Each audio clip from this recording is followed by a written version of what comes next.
A lot of people are hailing TikTok as like the shortcut to becoming well-known. It's like everybody's ticket to virality and millions of followers, millions of fans, all these things. I actually want to stand against that today, and I want to do it with this guy right here. His name's Tist. Actually, no, he does know a little bit about TikTok because he made one yesterday.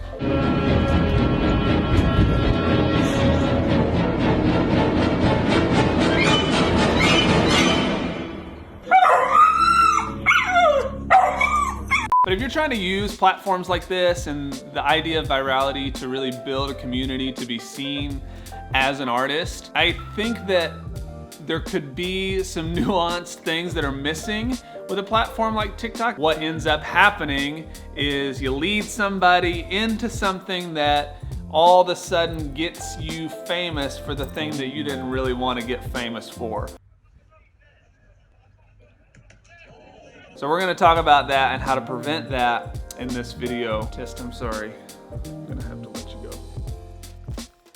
If you don't know me, my name is Lennon, and I'm here to help creative artists to stand out and make money doing meaningful work. I'm getting a kennel for the two books.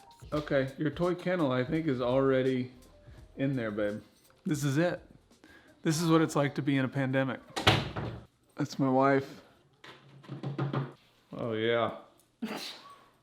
Oh yeah.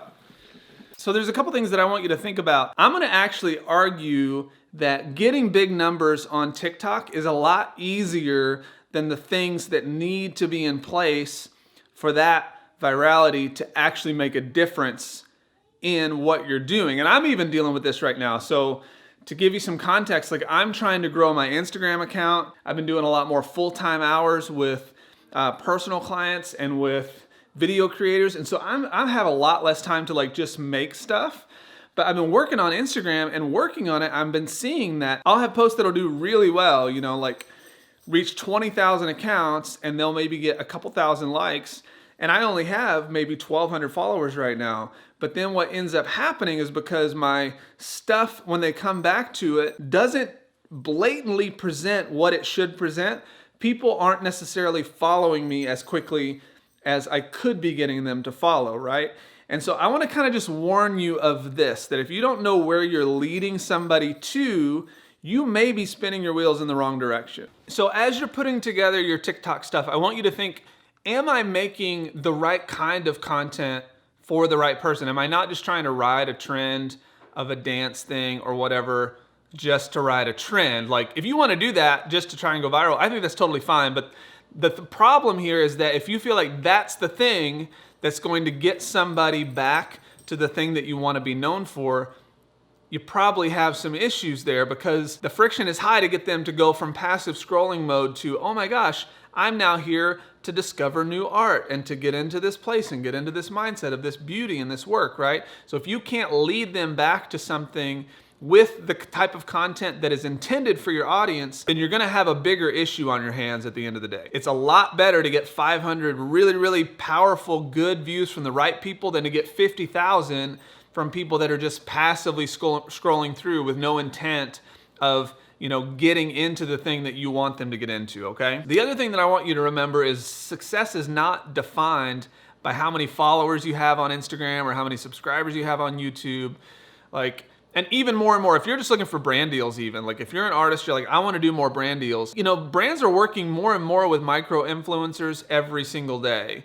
So you don't need that many followers to be able to get brands to be interested. You need the right followers that are really engaged with what you're trying to do. And if the followers that you have right now aren't engaged, then I'm gonna say that you don't have the right foundation set for them yet. And that's okay. We talk a lot about how to set that foundation in this channel, because what we know, social media does not pay your bills, right? People pay your bills. So you wanna make sure that you're hitting and meeting and connecting with the right people. You know, a lot of educators here are talking about like, I'm gonna help you get your 1,000 true fans in 30 days or whatever. It doesn't happen that way. Connection doesn't happen over 30 days, especially with 1,000 people. And any good business person is gonna tell you that. Like, you have to be ready to play the long game to really make this stuff happen, okay? Stop focusing on the low-hanging fruit when you don't have a basket to put the apples in. You know what I mean? Like if you can't pick that low-hanging fruit and put them somewhere where you know you can collect and keep them and nurture that whole thing, then it is not worth focusing on. So is this the best time that you could be spending right now? Is trying to make a viral video on TikTok as important as making sure that you understand your values, that you understand your belief systems, that you understand what the problem is that you're solving for your potential fan or potential client? Like if you can't express that, then you're gonna have problems, especially when those people that you want to come to your stuff see that. So that's what I want you to walk away from with this video. What is your intent when you're making your TikToks? If it's just to get big views and not to get somebody somewhere, then you need to rethink the structure. If you feel like your foundation isn't laid yet on your other platforms, on your website, on your Instagram, or wherever, or even on your TikTok, think about that. Think about how you're communicating who you are, how you're valuable to somebody, right? The problem that you solve for a viewer, and I'm gonna tell you, like, your art should actually solve a problem for somebody. It may be a feeling or an emotion, or it may be like actual practical problems, like saving somebody money or time, right? But it should solve a problem for somebody. But if you're not communicating those things well on the back end, then your TikTok's gonna be worthless. And I think that's why TikTok kind of sucks for artists right now, is because most artists just aren't thinking about what's the actual goal here. And we're gonna be talking about this in the form of like a lot of platforms right now, and how people are teaching it, especially to artists that are trying to grow a business and a fan base in a really authentic way, which I know is what you're trying to do, okay? So we'll see you guys in the next video.